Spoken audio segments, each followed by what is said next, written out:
کوئٹہ کے ایک بھائی ہیں, انہوں نے آپ کے ہمسائے بزرگ کے بارے میں ایک سوال کیا. انہوں نے کہا جی ایک دربار ہے. میرے ہمسائے تو یہ بزرگ بیٹھے ہیں. نہیں, اچھا دربار والے بزرگ. دربار والے بزرگ. انہوں نے کہا جی دریا کے کنارے ایک دربار ہے.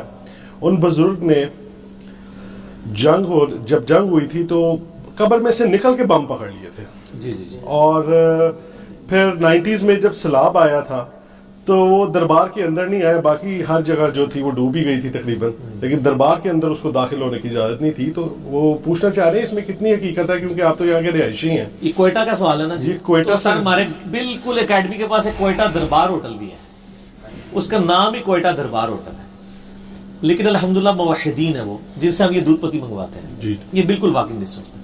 یہ ہماری اکیڈمی بالکل دریا کے کنارے پہ ہے, دریائے جہلم کے. اس سے آلموسٹ 1 کلومیٹر, بلکہ اس سے بھی کم نا, اسی سائڈ پہ دریا کی کسی صوفی بزرگ کا مزار ہے, سلمان فارس. کبھی وہ کہتے ہیں سلمان فارسی تھے وہ, اور نبی الاسلام کے وجہ سے صحابی اس طرح منسوخ کرتے ہیں, کوئی کچھ کرتا ہے کچھ کرتا ہے. الٹیمیٹلی اب ٹھنڈے پڑ کے انہوں نے کہا نہیں وہ صحابی نہیں تابعی تھے, مشہور ہے, یعنی اس کی کوئی اتھینٹسٹی نہیں ہے. ان کے بارے میں ایک تو ہماری پیدائش سے پہلے کا واقعہ ہے. 1965 کی جنگ میں یہ کہتے ہیں جی وہ جو ہے نا وہ پرانے پل کے اوپر آگے اور اوپر سے انڈیا کے جہاز بم پھینکتے تھے تو وہ کیچ کر لیتے تھے. اچھا, اور یہ ایسا جھوٹ ہے جو ہر جگہ مشہور ہے. آپ سیالکوٹ کے لوگوں سے پوچھیں نا تو وہاں پہ ایک مزار ہے امام علی الحق کا, کیوں نہیں ہے نا سیالکوٹ والوں, ان کے بارے میں مشہور ہے کہ انہوں نے سیالکوٹ کا پل بچایا تھا. اچھا, ان کو بھی پتا ہے کہ پل ہی بچانا ہے, بندے مرد رہے وہ نہیں کسی نے بچائے. اچھا جی, اسی طریقے سے لاہور دربار کے بارے میں کہتے ہیں انہوں نے راوی کا پل بچایا آپ کے لاہور میں. سر صرف جہلم کا مسئلہ نہیں, تو بھی مسئلہ ہے. اور یہ ہر جگہ یعنی پورے ملک میں جہاں جہاں پل ہے نا ان پہ یعنی ان کی ڈیوٹیز ہیں, یہ کہتے ہیں. تو ان سے یہ پوچھیں کہ اللہ معافی دے, جن بزرگوں کے بارے میں آپ کے دعوے تھے, ان بزرگوں کے مسارات کے اوپر جب خودکش حملے شروع ہوئے ہیں دہشت گردوں کی طرف سے, تو وہ بم تو ان سے کو نہیں پکڑے گئے اور مزار اڑا دیے انہوں نے.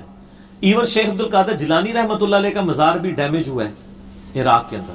جی, کتنے صحابہ کے مزارات شام کے اندر ڈیمیج ہوئے ہیں. اور تو اور چھوڑ دیں, خانہ کعبہ شریف بھی یزید کے دور کے اندر ڈیمیج ہوا.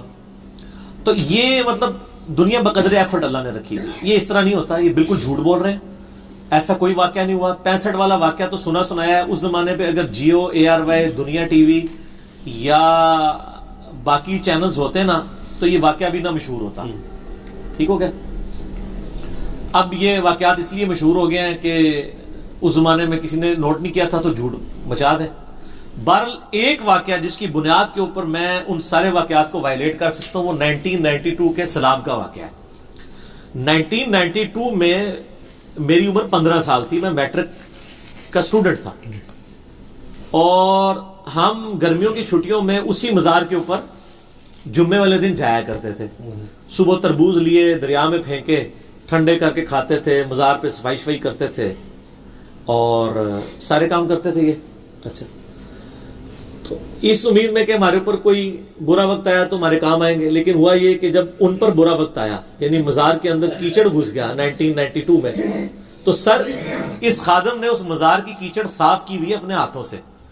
پورا جہلم کیا پوری دنیا کے بریلوی مل کے بھی قرآن پہ حلف دینا کہ یہاں پہ پانی نہیں گیا تھا, تو میں کیسے مانوں؟ میں نے تو اس مزار کی بریلوی ہوتے ہوئے کیچڑ کی صفائی کی ہوئی ہے, اور یہاں تک صفائی ہوئی ہے کہ تقریباً 8 مہینے تک مزار کے اندر والا جو پورشن تھا اس میں 4-4 فٹ تک نشان بھی رہا ہے, جب تک کہ کسی بندے نے ڈسٹیمپر نہیں نیا کروا دیا. کیچڑ جب آپ یعنی 4 فٹ بھرا ہوا ہو کیچڑ, ظاہر اتنا بڑا سیلاب آیا تھا, منگلا ڈیم کھول دیا تھا انہوں نے. 4-4 فٹ پانی اگر 2-3 دن کھڑا رہے کسی جگہ پہ, پھر جا کے وہ اپنا کیچڑ بھی چھوڑ جاتا ہے. وہ کیچڑ تو ہم نے صاف کر دیا, لیکن دیوار کے اوپر ڈسٹیمپر پہ نشانات تھے. وہ نشانات 5-6 مہینے تک رہے جب تک کہ نیا ڈسٹیمپر نہیں ہوا. ٹھیک ہو گیا. یہ سارے ہم نے صفائی کی تھی جب بارش یعنی وہ سیلاب کا پانی اترا تھا.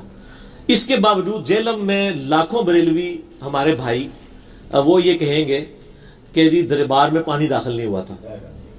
تو جیسے یہ جھوٹ ہے نا, اس طرح وہ بھی جھوٹ ہے. یہ جھوٹ تو ہم نے پکڑ لیا. اس زمانے میں ہم ہوتے تو انشاءاللہ تعالیٰ اگلے دن کلپ آ جاتا کہ بھائی جی اتنے تو CCTV کیمرے لگے سن. کدھر ہے یہ بات؟ یہ سب کا سب جھوٹ ہے. ہمارے 4 ملک ان کافروں کی سازش کی وجہ سے تباہ و برباد ہو گئے. عراق، شام، افغانستان اور پاکستان بھی آلموسٹ، یمن ہے، فلسطین ہے، کئی ہیں. تو سر یہ بزرگ، میں آپ کو اس میں بتاؤں، ہمارے محلے میں ایک بھائی ہیں، وہ کہ تھوڑے محلے دار جو جی وہ عراق ہوتے تھے، بڑے بزرگوں کے ماننے والے. تو وہ مجھے خود سنا رہے ہیں، کہتے ہیں جب یہ یعنی وار شروع ہوئی نا تو وہاں کتنے مزارات ڈیمیج ہو گئے، اور ان بزرگوں کے مزارات ڈیمیج ہوئے بمباری کے دوران. تو کہتے ہیں ہم پاکستان میں بیٹھ کے ان بزرگوں کو پکار رہے ہوتے ہیں، یہ تو ادھر اپنے مزار نہیں بچا سک رہے، انہوں نے پاکستان ہماری کیا مدد کرنی ہے. اس چیز نے ان کو ہدایت دے دی اور وہ توحید کے منہج کے اوپر آ گئے. اب کسی کو اگر بات سمجھ آنی ہے نا تو اتنی بھی آ جانی ہے.